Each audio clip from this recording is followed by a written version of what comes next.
Hey everyone, welcome back to Leoranova.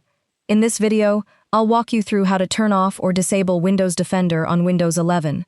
If you find this helpful, don't forget to like and subscribe.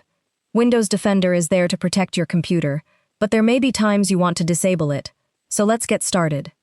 First, click the search icon in your taskbar and type in Windows Security, then open it.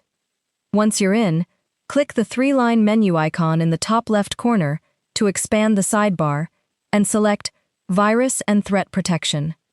Scroll down and click Manage Settings under Virus and Threat Protection Settings. From here, toggle off Real-Time Protection. You may be asked to confirm through a security prompt. Just click Yes to allow it.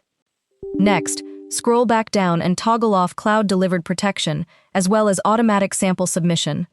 And that's it. You've successfully disabled Windows Defender on Windows 11.